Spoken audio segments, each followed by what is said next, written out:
pointed out what our trucking industry here is facing in the Central Valley. And today we have with us the Bakersfield Trucking Association. A lot of these, they're the backbone of our economy. They work really very hard, and as we're well aware of what's happening with the Trump administration and how they're unfairly targeting hardworking folks here for the American dream. And so Vice Mayor Cord shared that with Kathy and told her the concerns that were happening.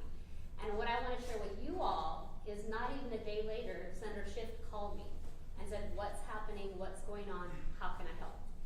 And not even a week later, and he's here in Bakersfield. So I just want to say thank you so much. That really speaks to your commitment to the Central Valley. When Senator Schiff came, it's been a year since, about a year ago, and he said, I'm going to be back to Kern County. And he has come back so many times. And I think this was record time, so we really appreciate that. But I also want to share a little background with the Trucking Association about Senator Schiff.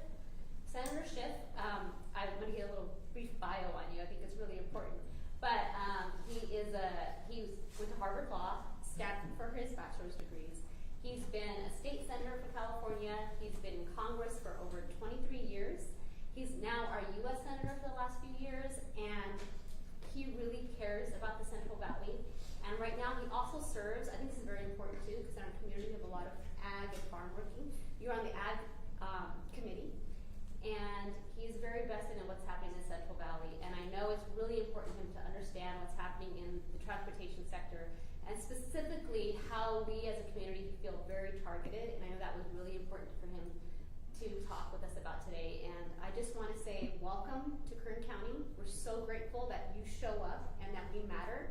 We understand our numbers aren't as big as LA or the Bay Area, but you being here today shows us that it matters to you about the people. So thank you so much for being here.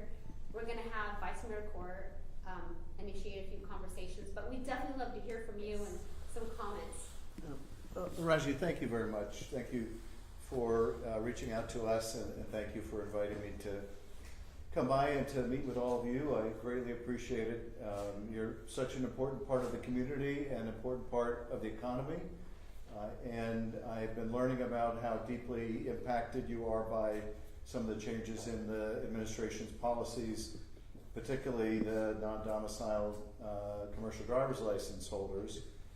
And we want to make sure that we can do everything we can to help because I know how enormously hardworking you are, and you have families to support, and you're an integral part of not just the local economy, but the regional and national economy, helping transport goods. And I think you're being really unfairly targeted. I don't think this is about, as they would claim, about safety, because when I looked at the numbers, when the court has looked at the numbers and using the Department of Transportation's own numbers, non-domiciled commercial driver's license holders have fewer accidents than others. And so in terms of safety, you're, as a group, safer drivers than other classes of drivers. So if it's not about safety, then what is it about? If this is about just going after specific communities, then we need to push back against that. I know it's been a challenging year for many of you, and in addition to having to deal with prejudice and other challenges, now having to deal with a real threat to your livelihood. So I'm here really to listen to you and to hear your experiences, and want to see what I can help. I know a lot of the challenge originates with the federal government, but also you've got challenges with the state now and how the state is reacting to what the federal government is doing. And we're obviously liaising with the state government and can weigh in with the state to try to make sure that we figure this out. I understand now they're not even issuing new licenses to people. I got a letter from a DACA recipient who's gone through all the training and invested a lot of time and energy into becoming qualified to be a commercial driver, and now has that whole career taken away from her. So I understand how deeply this is impacting folks, but look forward to hearing your comments. I've worked with many in the community prior to now on issues of transnational repression. I have legislation I'll be introducing, I hope, within the next few weeks to try to curb efforts by foreign governments to attack and intimidate people in the United States. But this is my first experience meeting with your association. Dave, I want to thank you for inviting us here, and it's a pleasure to meet you all. Yes. Thank you, Senator, for coming to our city of Bakersfield, Kern County. You probably see familiar faces. We were all hanging out in Raji's backyard not too long ago. So it's an unfortunate reason that we've gathered, but we just appreciate that we've taken the time. Our association here, just to give you a snapshot of who's in the room, this is the board members as well as extended members. They really are what you would call, next to corporate trucking, these are like mom and pop companies, but they have at least 100 to 200 fleets within their own companies. You'll take a stroll in the back and there's repair shops on site. Everything is in-house, from dispatch to repair, and you name it, fleet management. So these folks are each running their own operation. They all have their own companies, and I always say that Kern County is known for agriculture, transportation, or energy efforts, as well as aerospace, but trucking gets forgotten. Transportation and logistics get somewhere lost, even though they're the ones that are taking every good from the shores to the rest of our country. So this association formed in order to advocate locally. They're also a philanthropic group that hosts community events and support causes that are close to their hearts, as well as those that are meaningful. It's the only trucking association of its kind in the state of California, and that's unique. And each of them I've forced to be highlighted by local and national news media, and I've turned some of them into really good media talking folks. But today you'll get to hear from them, and if you have specific questions, of course, we'll be able to answer them. They've been a part of, the listening groups, the focus groups that developed the lawsuit that was filed against the California DMV. They've been advocating online through news media as well, and here locally,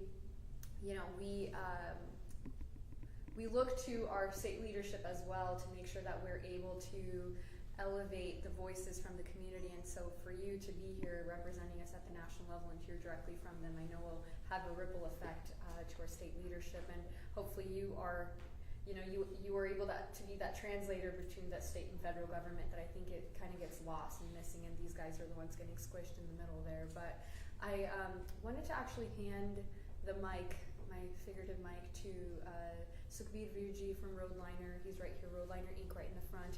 If you could kind of share when this issue kind of started, what was that like, and what does it look like today? Yeah, this would be from Roadliner. So we have a biggest challenge right now with a non-domicile license. So we are facing this since November, October time now, due to the driver issues. We mostly all trucking companies, which we are Bakersfield, Kern County. We are struggling with this, not just at Kern County, all over the California trucking companies struggling due to the drivers. And we getting big hit for our business. We can't run a business without the drivers. And drivers, non-domicile drivers, is the biggest part of the trucking, And they are really very hard-working drivers. Even if they get a license, they're going to be suspended. They have our families behind. They have kids, house. They're going to lose everything if their license was suspended. And plus, without them, we can run our businesses. We're working hard to get the drivers. So sorry for that. So even before this change in policy, was it a challenge to get drivers? Are drivers aging out, and is it a challenge to get more people in the profession? Yes, we were getting problems, challenges to get good drivers professionally. But it was hard, but now it's really very hard. Each and every company has 30 to 40 commercial license drivers got a letter from DMV. They can't drive, and plus on the roads we're getting too much targeted, like a racism, everywhere. They've been stopped on the scales. They want to detain the drivers. Even we faced, my own company, 2 drivers have been detained. So are ICE agents waiting at the scales? Yeah, scales, even the truck stops, random drivers sleeping, knocking the doors and waking them, looking at status, how he came over here, what are they, legal stuff. Even they do have the documents, but still get a lot of problems. I'll add here that even they've shared that DOT actually detains them Yeah. until ICE is able to come and pick up the driver that is being detained. In November, And what, we'll have to look into this. I don't know what authority the Department of Transportation has Yeah. to detain someone on an immigration suspicion. yeah, in November to 2025, one of my drivers, they were team drivers, they were pulled over by DOT on the scale to just a random check of the paperwork and loads, logbook, So basically they checked everything, they didn't find anything. There were 2 drivers, one of the driver was on duty, he should have logged everything. First they said everything good and you were good to go. And then they came back and stopped them and said, oh, and he detained the driver, basically arrested him and took to a detention center. So they were, the person, the gentleman who was arrested, he was a DOT person, not a ICE. But they took him to detention center. Over a month, they deported him to India. And same thing about 2 weeks ago, we have a driver, they have to go every month to take a picture or, to ICE to show that they're present, they're working. He went on a Monday, showed us the license to ICE office, and they gave him a green light, hey, you can go on the road, drive a truck. Usually every once a month they have to come and regular checkups paperwork. So Monday you went to ICE office in Bakersfield. Tuesday in Oklahoma City they detained him and they arrested him and they put him in detention center. So for that, what happens, every driver in the community gets scared to be on the road because they can say discrimination against the racists too, they stopping these drivers. Even they went to ICE office and they got a paper and said, hey, I went today, but they don't want to listen. And due to this big factor that drivers don't want to be on the road, they're scared. Even whoever CDL license for, they give extension from March 6th. And everybody's confused, what is going to be in the future? Are we going to be on the road? Can we feed our families? And for us is the biggest challenge also, how are we going to find the drivers? We have big truck payments, insurance, everything is big, expenses are there. We already purchased the trucks, we can tell the bank, say, hey, take the truck. We have to feed our families to have a lot of families involved with us. There's not just one, mechanics are there, dispatchers are there, everything related. And we are facing biggest challenge right now. And we don't know what's going to be in the future. And I think, Senator Schiff, a part of this that's happening is the cascade effect of the racism that's occurring. Yeah. So folks are now knowing they're being targeted, especially if they have a turban or a bug yeah. on.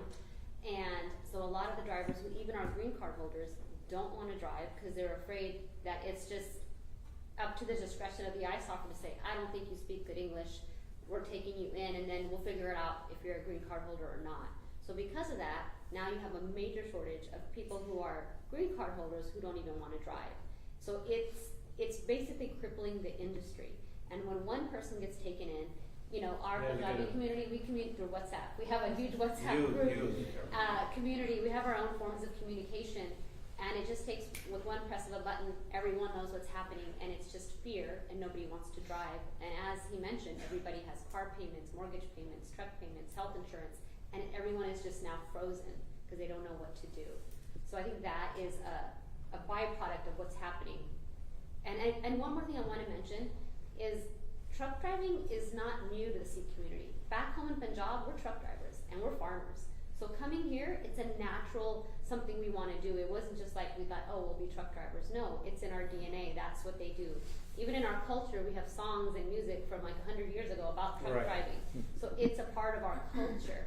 So, and also, I think Vice Mayor Crow will talk about this too, but our people are free to practice their faith as truck drivers because they're owner-operators. They can wear their turban. They're not encumbered by policies where they say you have to cut your hair, you can't wear a turban. So it's a form of just religious freedom too, to be on the road. And so it's just under attack right now. And what percentage would you say of your workforce, of your drivers, are not coming to work because they're afraid, even if they're green card? 30 to 35, 40%, that's a lot of drivers. Are like 30 to Would you 40%. guys agree, Yeah. like? Yeah. Even 20% got hurt, but the scarcity, as the Raji said, so lot of drivers, they are scared. Even they have the green card, they're scared. They are not showing up on their work. And where we could kind of, I think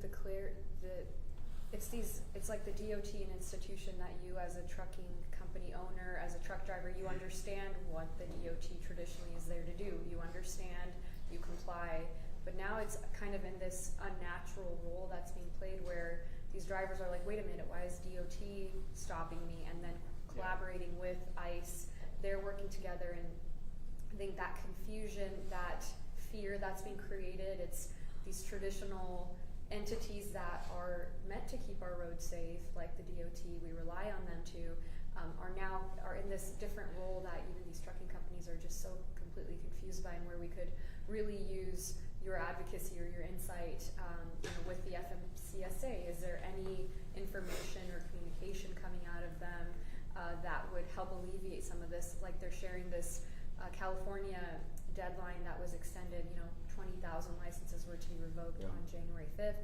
Now it's March 5th. March 5th, yeah. But folks are kind of like, we just don't believe it. And on that, that delay from January to March, was that a result of the litigation? Is the litigation being stayed for a while, or is the litigation still proceeding? It's not a result of, I think, litigation yet. They give us a date, but litigation is still on the way. It's not I think DMV gave us a date for some 60 days. Litigation is still on the way. So I think next week or so we're gonna have some further something what we're going to do. The Chinese Trucking Association was in court today in Riverside County, so we're kind of waiting to see the results of that. The Sikh Coalition, the civil rights organization that filed the lawsuit against California DMV with Asian Law Caucus, they'll be seeing that lawsuit come to a date in Alameda County. So there was significant delays to getting a date, but it seems that it helped, but kind of this all-around advocacy and kind of like cry for help also probably played a role. And Raji, and as well as actually our Republican State Senator Shannon Grove, was able to host a meeting with our transportation secretary, who shared, we are trying, but we just, do you guys know anybody at the federal government that you could advocate for the DMV? And we really felt helpless then. Yeah, I was like, we want to help. The California Transportation, and he made the request of Shannon, and Shannon then wrote a letter to Sean Duffy and sent a personal text. So I think we've exhausted every lever we can. So Senator, also we don't have any clarity on the rules, no ICE, like what kind of rights they have, and no any clarification what kind of use of force they can use, and so much scarcity, like in Minnesota, whatever happened, and we scared here too, people scared, so what's gonna be happening tomorrow?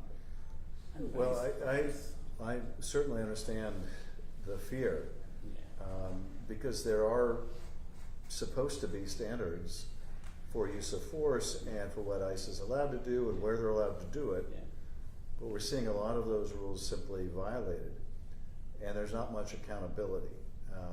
I know that's not going to give you much comfort, but one of the things that we're trying to do is force ICE to obey the law, Yeah, that's and also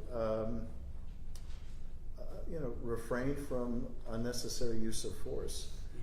To de-escalate situations instead of escalating them. And I think the deployment of more and more military or armed ICE people into cities is designed to foment chaos, and people get hurt when things are chaotic. Yeah. But I can more than understand the particularly difficult position that you all are in, because you got to be worried on the one hand of how ICE might treat you if they pull you over, or if DOT is now sort of in cahoots with ICE. What does that mean in terms of your ordinary interactions with the Department of Transportation, but also the kind of fanning of these anti-immigrant sentiments makes you vulnerable to, people in the general population. So you've got both of those things to contend with at the same time. We'll coordinate with the state and see what we can do to make sure that the state doesn't just stop issuing licenses. The administration is threatening the state. If you don't do what we say, we're going to take your money away. Now, they have no authority to do that. That's lawless. That's an illegal threat. But we've seen this in the first year of this administration.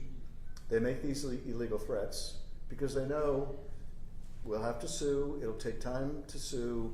The court will rule against them.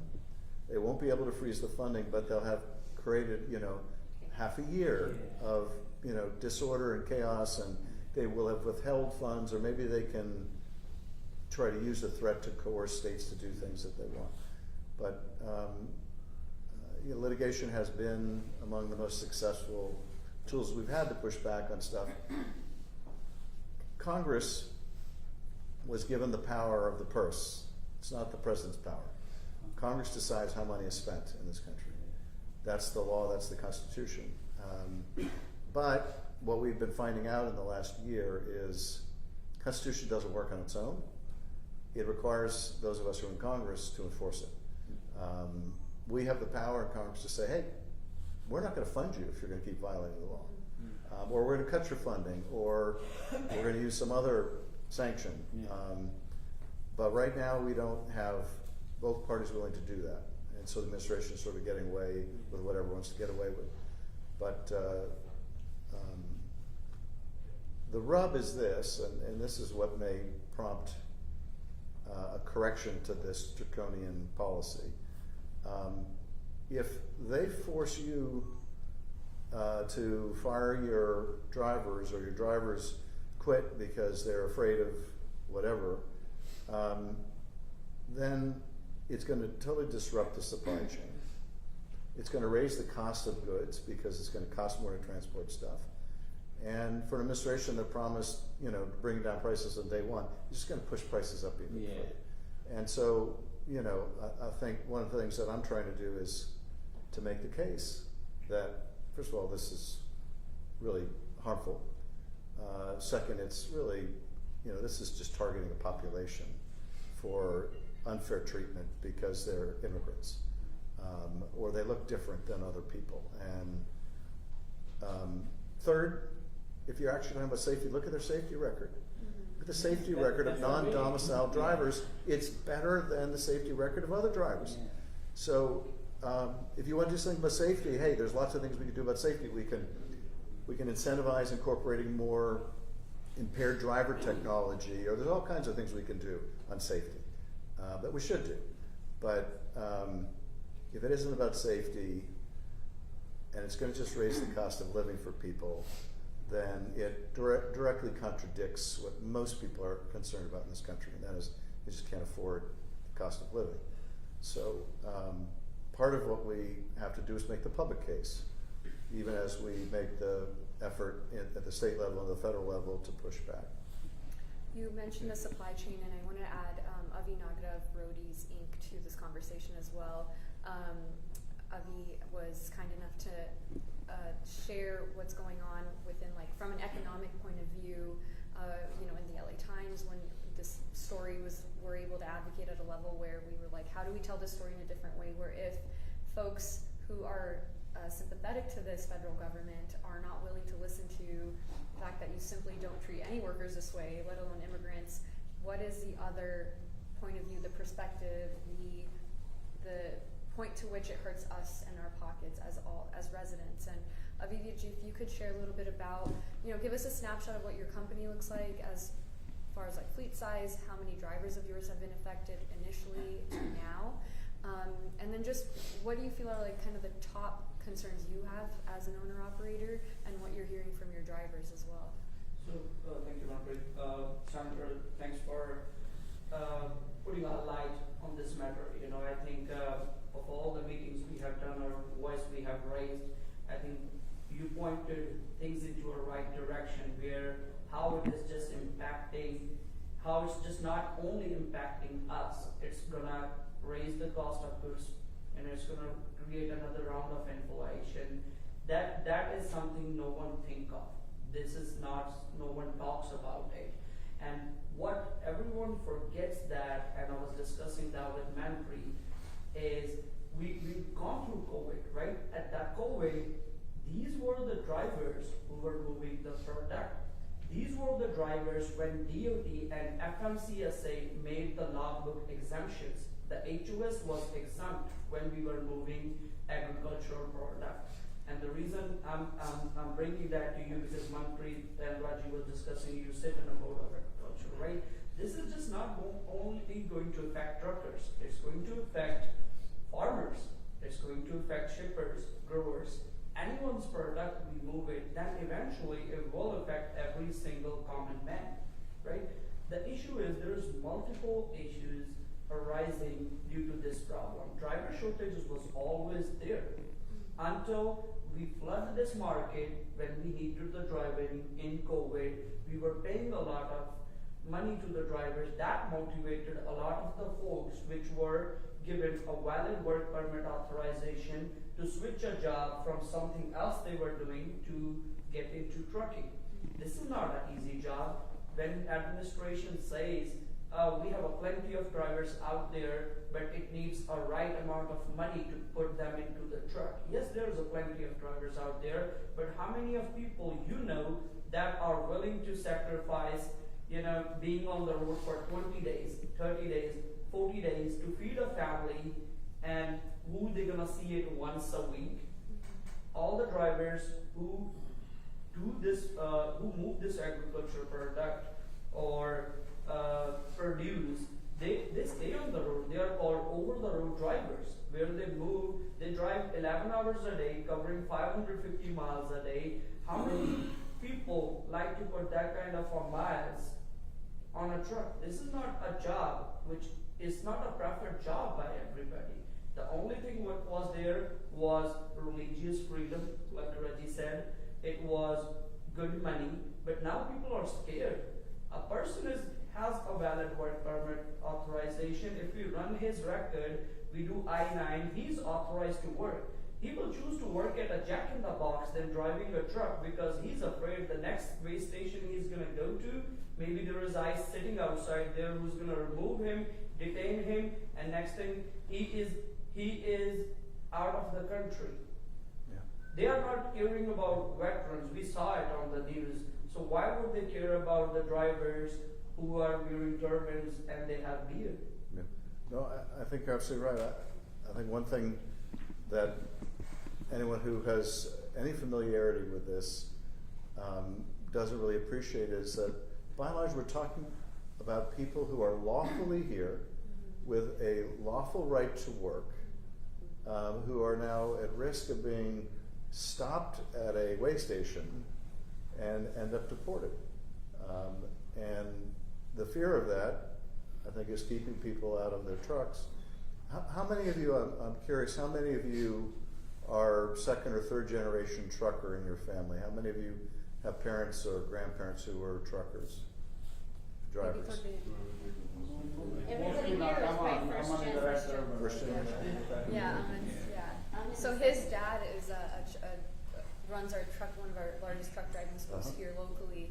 So this is 2 generations, but I think folks in the room Mostly whose the dad majority did of the that, they people have- we are in the trucking. My grandfather was in trucking, but they was in India. But this is in Yeah, no, I meant Yeah. including. Oh, India. Yeah, that's what I'm saying. All people.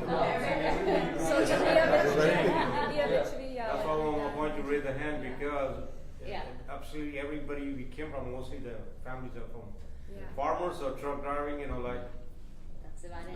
yeah. 100% Farmers. farmers. or- Farmers and all, truckers. all they are farmers and truckers in India. Yeah. Either tilling the land. And are some both? Yeah, Farmers both, and yeah, truckers? We are both Yeah. here too. Both Yeah, here yeah, too. we are Yeah, both both here here. too. We are farmer too. Yeah. They were the farmers and they were truck drivers too in the families.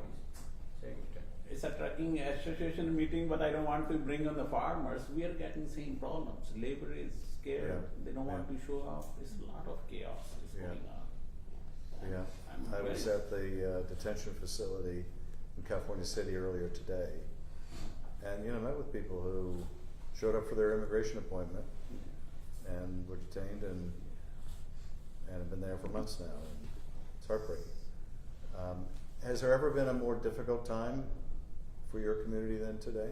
No, more No, this is the difficulty most- is the most difficult time, and we are so scared. We're gonna wake up tomorrow morning. We don't know what kind of news gonna pop up, what kind of tweet gonna pop up in the midnight. Oh, this thing happened. Folks in our community say this is worse than 9/11 for the city. Yeah. Of course, Oh, yeah, it is. Yeah, Really? they say this, Yeah, this tops right. 9/11.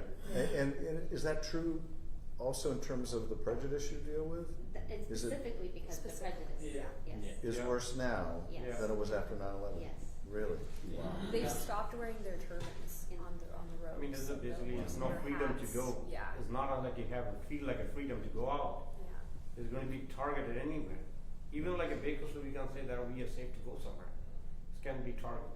And people who are wearing turban is very tough, It's very tough. To go to our state is very different. But even California was one of the best states for, Democrats, no problems, everybody had, but now still, people get scared to go out. It's developing a hate against people, is developing a hate against how you look. I recently, last week, we had, I just know the person from Temple. He went to help someone out in Phoenix, and his buddy was in hospital. He went to go pick him up. He went to truck stop. Somebody from truck stop, and he went to truck stop to take a shower. So when he got out of shower, there was ICE standing right out his door to arrest him. So how would they know who's in other side of the door? So someone out there made a call to ICE, hey, that we saw one person roaming around here, and they were out there to inspect him. This is kind of a hate is starting to develop apart from trucking. It's not good for anyone out there. Country got divided, definitely the country got divided after this election. If this shouldn't be Very stopped, bad. it's Horrifying. going to be furthermore. Even if it's a worldwide, whatever the reputation we have, we are losing that one. We cannot change every day different things. We have to help them. And I think the key part here is like everyone here I think is very humble. I mean, they have created some amazing enterprises with their trucking companies. And as Manpreet said, they contribute heavily to the community. During COVID, as you mentioned, nobody would drive, but a lot of Punjabi truck drivers Punjabi truck They were drivers, took they up own the the cause. roads. They weren't, and at that time, we know people were gonna get sick, die, what COVID was, but they were taking up the all over cause. the country. We have a lot of American drivers at that time in my company. But when COVID happened, they don't want to be on the road. So this is the community, the drivers came out and helped us to, help all over the country to supply the food chain and produce everything. Now, I had a 85% American driver at COVID time, only 10% or 15 Indian drivers. We had a big hit from that time. All drivers suddenly didn't want to be on the road. So we started hiring a lot of Indian drivers too. I mean, that's a backbone of the trucking, and Indian drivers from California, they're helping. But this is not a good time. It just shows a good sign in the future what's going to be. We don't even, like as he said, we don't know what's going to be in it tomorrow morning. We live in a fear, like even a driver, as an owner, when we live in fear, how the drivers can be on the road, feel like safe on the road. But just between the two of you, how many jobs have already been lost, would you say? We have like around 50 drivers. 50 We have drivers. 50 trucks available with no trucks right now. And it's their mortgages, that Yeah. on the fleets that they have, their trucks are sitting idle, 50 plus. Like, if you have more than 10 trucks just standing in the yard, like थोड़े 10 तो ज़्यादा truck बस खड़े नहीं, can you put your hand up? Yeah. More than Mostly 20, are more all than there. 50. They're a good Saare size have to company. get- They are yeah, a good size more company. than 50, so. yeah. So, they have 40 plus, 50 plus fleets that are just. One thing I have Can you ask that question again? How many folks here have more than 10 trucks idle because of this? 10 तो ज़्यादा truck थोड़े खड़े नहीं. हाँ, कहाँ खड़े हो? Okay, more than 20, more than 30, more than 40, more than 50, yeah. It's incredible. And then the effects are gonna cascade down. I mean, the economy of scale is just gonna be ridiculous. the And bigger the- the fleet is, the bigger your problem is. Yeah. Every day you see one company shutting down in a nation. Every day, if you follow trucking channels, freight waves, you see not just Indian companies. We are talking about the companies all across. So if this is just a problem pretending to California or Indian truckers, why the rest of the companies are going out of business? We saw news every year, a company been in business for 39 years went out of business. Somebody shut down their doors. They've been in a business for 70 years because it's not sustainable. Yeah. And the meantime, the worst thing is that we claiming that we have the best economy. Inflation is gone. In real ground level, the inflation is high. We know, Yeah. we are in real world, Yeah. inflation is high. Yeah. Every day companies going out of business and we claiming economy is stable. We are the best economy. Yeah. So. I'll yeah. add to that, even Uncle G runs a truck driving school, and his perspective, it's kind of a more holistic perspective of who's now entering this industry. And when I was a kid and my dad was a truck driver, it looked very different. My dad was a minority within the drivers he had, and even in his own operation, it was very diverse. And so they're advocating also for their drivers who are DACA recipients. But Uncle G shares that his, while I would say that these folks have become the experts of an industry. When you've really understood it in and out, and it's your own operation. It's like Raji said, it's an impressive enterprise. You know it in and out because you built it from one fleet to 200, of course. And you're competing against corporate trucking that is probably, of course, advocating and lobbying with the Trump administration. And so when it's the mom and pop shops versus corporate trucking, we know who's going to get squished in that. But it's the quality of drivers that will come out of California. California is proud to have some of the strictest driving standards, training standards, and those are made right here in our home communities. But Uncle Ji, ਤੁਸੀਂ ਸਾਂਝਾ ਕਰ ਸਕਦੇ ਹੋ ਕਿ ਵੀ ਕਿੰਨੇ average ਕਿੰਨੇ drivers ਹੁੰਦੇ student ਕਿੰਨੇ ਹੁੰਦੇ ਸੀ ਤੇ ਹੁਣ ਕਿੰਨੇ ਹੁੰਦੇ ਨੇ ਲਾਈਕ ਇਸ ਸਾਰੇ ਤੋਂ ਪਹਿਲਾਂ For October, every month 50 students is coming to my school. Now it's 8, 10. Wow, that's incredible. Yeah. It's People incredible. scared, yeah. So it's a training shortage now too because of fear, the reliability of an industry. We want to be safety though. All companies, believe me, just like as a trucking company, we have the families on the road too. We want to be safe driver. The worst thing happened whenever like California, obviously they send the letters. There is a lot of drivers, they've been driving 30 years. They grew up here. They were 2 when they came here. They got the letters. Now we have to rely on the new drivers. Yeah. So even it's gonna be worse. It's not a safety. There is a lot better way. Safety. We want to be safety. Whenever you need a safety, we are in the first Yeah. guy. We Yeah. want to save. This is not a safety measure. Yeah, This is no, a, it's not a safety this measure. is an immigration measure. Yes. It's a political target.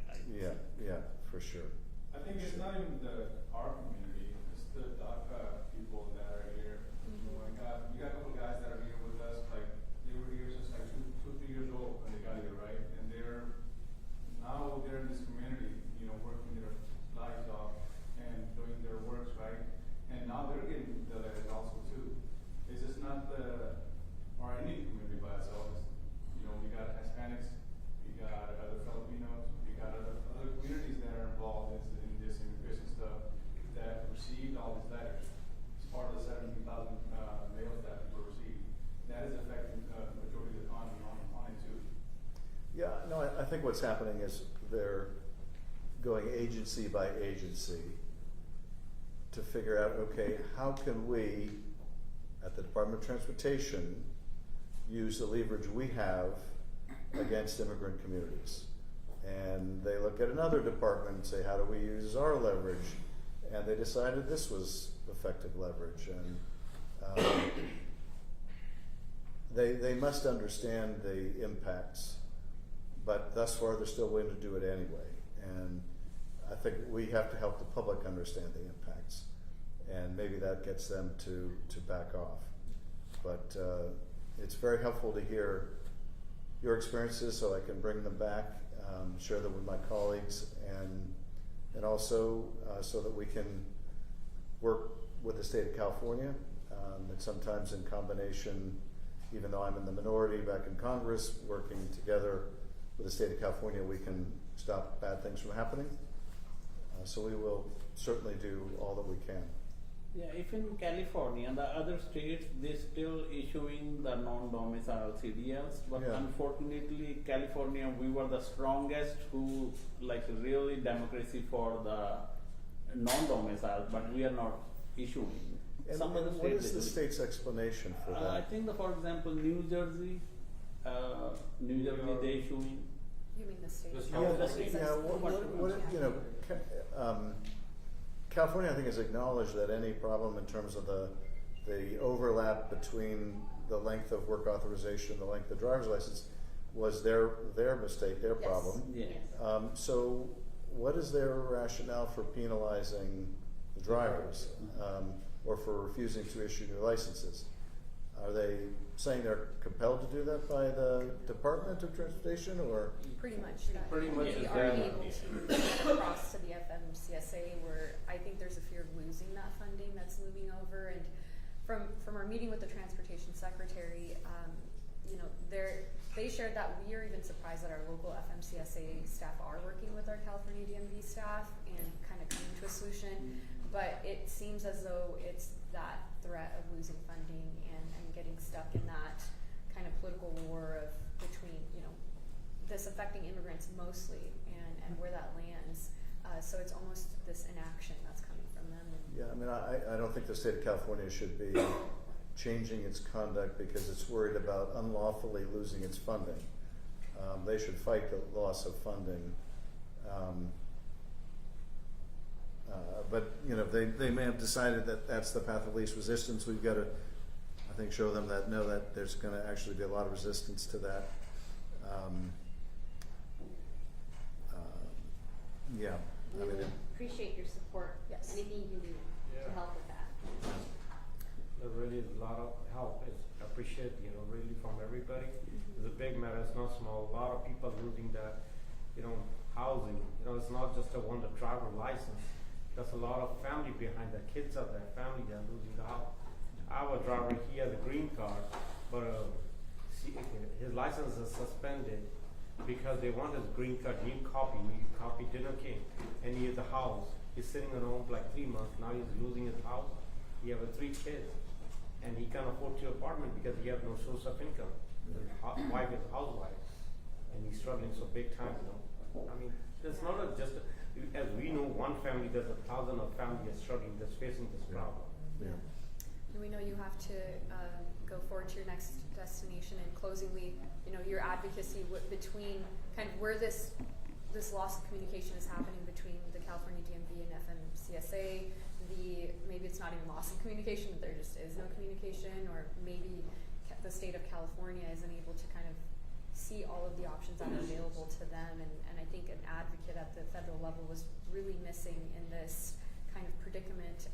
So all and any help and, you know, guidance coming from you would be much appreciated. I think we feel like we've tried everything we can, and you definitely have more access there if FMCSA is able to, you know, have a conversation with you and explore that. The DOT, like, why are you cooperating with ICE? And I know there is pending maybe litigation. There's been FOIA acts that have been placed against the FMCSA with some of that information they're withholding regarding the non-domiciles with the state of California, and I think there's just so much information being withheld there. The irony is that the federal government is threatening California with withholding money for public safety if they don't do something which would actually make the public safety less. Yeah. It makes no sense. Very grateful for, on short notice, you're taking the time to sit down with me. This is a really important community and a really important part of the state. I will do everything I can, and Preet and Raji, I'm very grateful for you reaching out and helping me put a human face on something that is really, I'm sure, a terrible trauma for lots of families that are going to lose their income, lose their business, lose their home, and for nothing. It just seems so pointlessly cruel. and counterproductive. So I appreciate it, and they were gonna walk around a bit and Yeah, sure, have a chance to. we can definitely, we I have can a work quick on question it. for you. Just real quick. And can you You can introduce come, yourself? Oh, yes, Yeah, of course. Hello, my name is Ramon.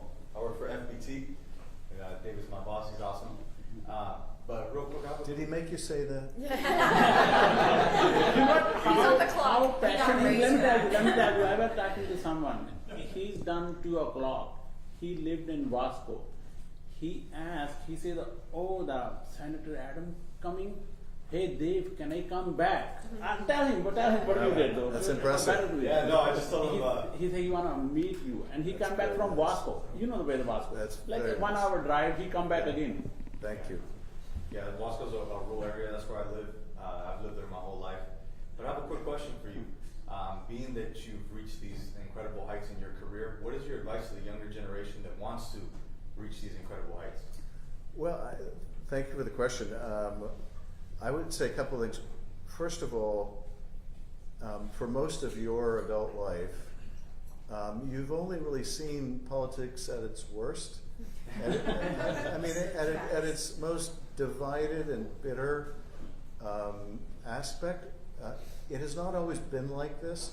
It won't always be like this. And I'm thrilled to get a question like that from you, that you have interest in that, because I'm deeply concerned that a lot of young people are just so turned off to politics because of how ugly it's become.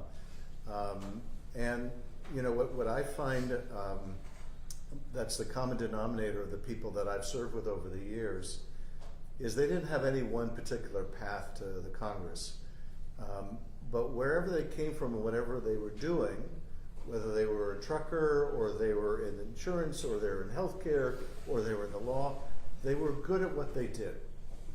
And as a result of being good at what they did, they established a good reputation, they got to know a lot of people. Just the fact that you came back, you were so nice to greet me outside, you've got all the people skills you need to be very successful.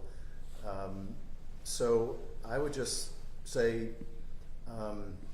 no specific path, just be involved in community, do the kind of work you love doing because you'll be better at it if you love what you're doing.